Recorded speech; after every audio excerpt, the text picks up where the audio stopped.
So I'm just gonna go straight into it. All right. So, yeah, my name's Carl Dean Louise. Yeah, you know the deal. All right. So, back when I was about 18 years old, I'm 22 now.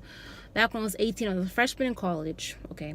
Hopped on the train, and my guy friend hops on the train, and I can tell he was upset. So I asked him, "Are you okay?" He goes, "No."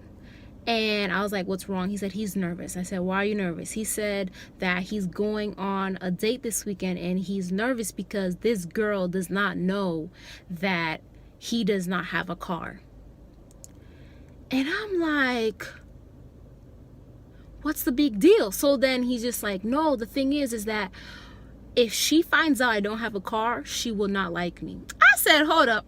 Listen, if you end up marrying this girl, okay, and she ends up leaving you because maybe one day or there's a season in your life where maybe you lose your job, and she ends up leaving you for that means she was never down for you to begin with. That means she only wanted you for your money. So in other words, this is a really big advantage for you right now in the beginning, where you'll find out if she genuinely likes you or not."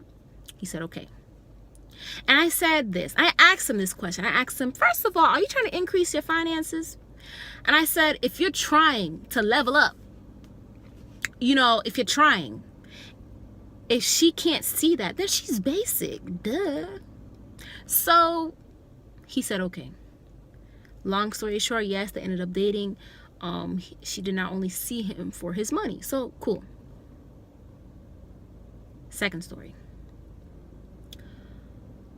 When I heard this story, I was like, this is the generation that we live in. This is crazy. So this girl goes on a date with a guy.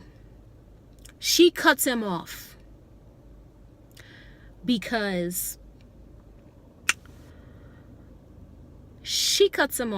he took her to Olive Garden. Okay, this is the generation that we're living in. She cuts him off because he took her to Olive Garden. What's wrong with Olive Garden? I like Olive Garden. Olive Garden's lit. Take me to Olive Garden. I don't understand. So anyways, she cuts him off for that. Like, she portrayed it as if he took her to Burger King and said, "Nah, you're supposed to order from the dollar menu." Like, and I understand, like, age and socioeconomic status does play a role in things, but based off her age and based off both of their socioeconomic status, especially him, since he was the one that was paying, Olive Garden was appropriate. So why are you complaining? It makes no sense. So here's the point of this.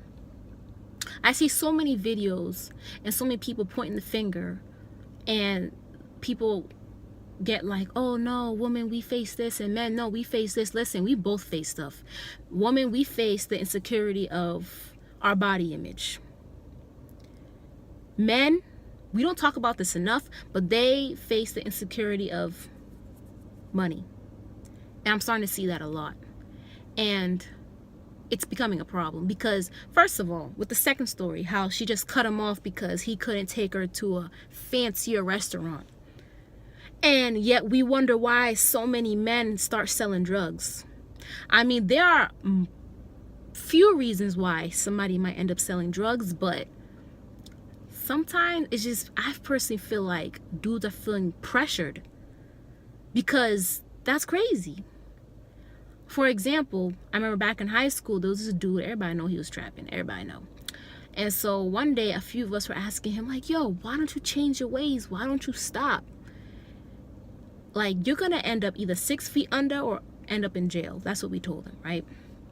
He looks at us with a straight face. He says this. He says, "But I still get girls, though."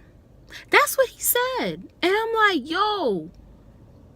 So when I think of those stories, it brings me back. It brings me back to when I used to work at a daycare. There was a woman that used to give me advice all the time. I was 18 at the time. I was like 18, 19 at the time, and she was about in her mid-30s, and she used to give me advice all the time, and I appreciate it a lot because a lot of her advice, well, pretty much all of her advice I carry with me, right? So one day she looks at me and she says, "You are a beautiful girl." I was like, "Thanks." And then she goes, "But remember this. Remember that your role as a woman is very powerful. I was like, explain. She said, it's so powerful. She said, you can either make a man or break him. And now that I'm getting older, it's facts. It is facts. Like, for example, when we get our heart broken, it's like we can move on. Like, yeah, we'll be hurt, but it's like we're good after a while. Dudes, guys, it's like it takes them forever.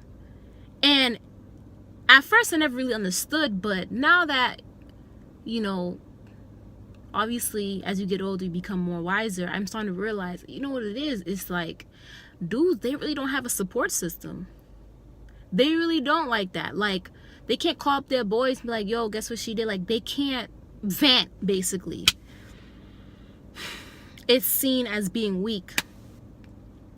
And so I feel like we need to reach a point where we, men and women, we see each other and we meet each other halfway when it comes to stuff that we're struggling with. Because, yes, it is hard for us women, where it's like, listen, like I said in my last video, men are visual.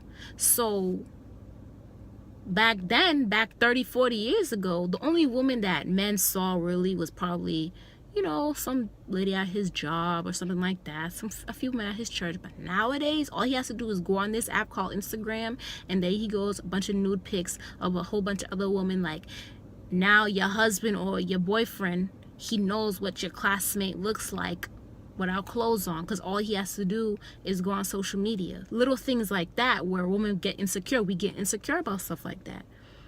But men also get insecure with money and finances and stuff like that. Woman, we get to the point where we're just like, man, our body ain't looking right. Are we really ready to date? Oh no, I gotta hit the gym, blah blah blah. Like, my stomach is doing the Dougie when I walk. I can't be doing, no, I can't date. And then dudes are like, my credit score, it's like at 700, but then tomorrow's gonna be at 200, and, you know, like stuff like that. So I think it's important that we just meet each other halfway when it comes to our insecurities. And people need to stop acting like one gender has more insecurities than the other. We're both going through it. Everyone has a story. The older you get, the more baggage you're gonna have. And I feel like it's very important that we just have humility. We humble ourselves. And honestly, I feel like Jesus needs to break a chain, or the chains of insecurities that a lot of us have. Because if we don't break that chain of insecurity, or break the chains of the maybe many insecurities that we may have, then you could just block a blessing. Honestly, you can honestly block a blessing. I don't think that's worth it. So I hope, wait, I was gonna say something else. Oh yeah, last thing, the church. There's not a lot of men in the church, and I'm starting to figure out why. First of all, being a Christian means you have to be vulnerable. How long is this video? 8 minutes? Damn. Anyways, being Christian means you have to be vulnerable, and a lot of men don't like to be vulnerable. I mean, you have to, it's reaching a point where you're realizing you cannot go through life without Jesus. You need to ask him, like, every day to guide you, to help you, to heal you, to deliver you, stuff like that. And I'm starting to realize maybe that's why you don't see a lot of men in church. I mean, if it's hard for him to open up to his wife or to his girl, how do you expect him to open up to God? You know what I'm saying? Little things like that. So, and there's actually another reason why I think so. I think I'm gonna have to do a second video in the future sometime, because this video is way too long. But yeah, I think it's very important overall, coming to an end. I think it's very important that we humble ourselves, stop pointing the finger. Everybody's been through it, you know, and because we've gone through things, and because of the way that this society's set up, we all carry some kind of insecurities with us. And I also think it's important that we ask Jesus to break that chain of insecurities. So I hope someone learned something today. I hope no one got offended, stuff like that. So you know what you gotta do, subscribe. Yeah, so that's it.